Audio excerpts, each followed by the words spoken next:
मित्रांनो, श्री स्वामी समर्थ. जय जय स्वामी समर्थ. श्री स्वामी समर्थ. जय जय स्वामी समर्थ. स्वामींची पूजा करताना हे काही संकेत आहेत, ते तुम्हाला जर मिळाले तर साक्षात समजून जा की स्वामी महाराज तुमच्यासोबत सदैव आहेत. तुम्हाला स्वामी माऊलींचा आशीर्वाद भेटलेला आहे. स्वामी माऊलींची कृपा तुमच्यावर झालेली आहे. चला तर व्हिडिओला सुरुवात करते. असे कोणते संकेत आहेत ते तुमच्यासोबत घडतात का, हे पण तुम्ही नक्की लक्ष देऊन ऐका. व्हिडिओ स्किप न करता संपूर्ण व्हिडिओ नक्की पहा. स्वामींची पूजा करताना हे काही संकेत तुम्हाला मिळाले तर समजा साक्षात गुरु माऊली म्हणजेच स्वामी महाराज तुमच्या सोबत आहेत. आपल्या भारतीय संस्कृतीमध्ये हिंदू धर्मात देवपूजा, भगवंताची पूजा करण्याचे फार मोठे महत्त्व असते. असं म्हटलं जातं की मनात श्रद्धा ठेवून मनापासून देवपूजा केली तर आपल्यावर देवाची कृपा नक्कीच होणार. देव आपल्यावर प्रसन्न होतात. आज आपण देवपूजेबद्दल काही गोष्टी जाणून घेणार आहोत, ज्यामुळे आपल्याला कळेल की देव आपल्यासोबत आहेत का, माऊली आपल्यासोबत आहेत का. कधी कधी देवपूजा करताना आपल्याला काही संकेत मिळतात, त्याच्याकडे दुर्लक्ष करायचं नाही. आपण ते संकेत मानत नाही, आपल्याला हे लक्षात येत नाही.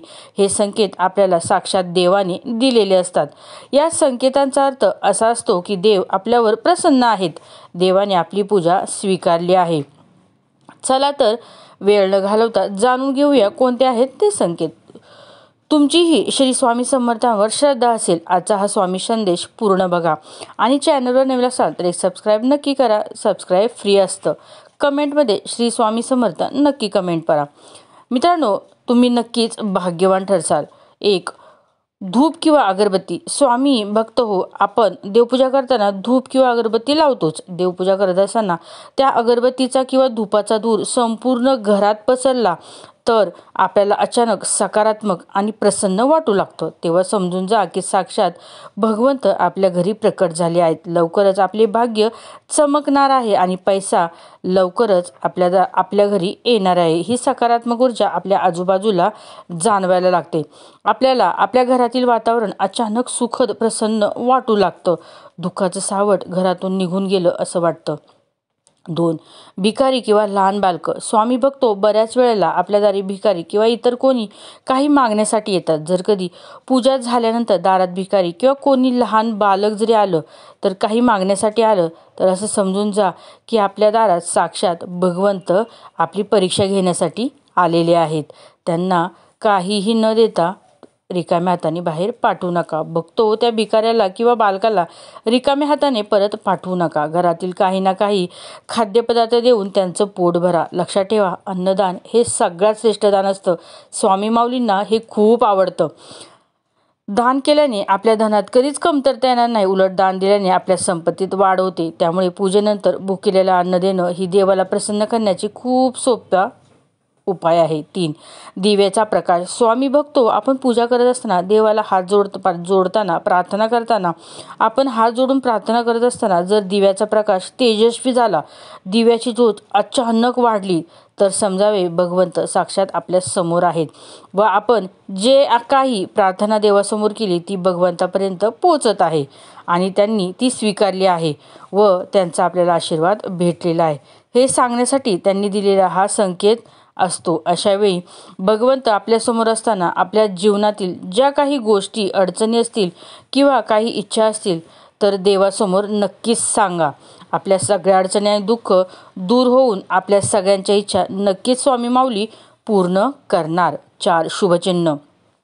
मित्रांनो, आपण खूप वेळा पाहिलं असेल की आपण लावलेल्या धूप अगरबत्तीचा धुरामध्ये वेगवेगळे आकार दिसतात. तर आपण देवपूजा करत असताना जर आपल्याला धूप किंवा अगरबत्तीच्या धुरामध्ये ओम, स्वस्तिक किंवा इतर कोणतेही शुभचिन्ह दिसलं तर समजा की देव आपल्या पूजेनं खूपच प्रसन्न झाले आहेत आणि लवकरच आपल्या सगळ्या चांगल्या इच्छा पूर्ण करणार आहेत आणि अडचणी दूर होणार आहेत.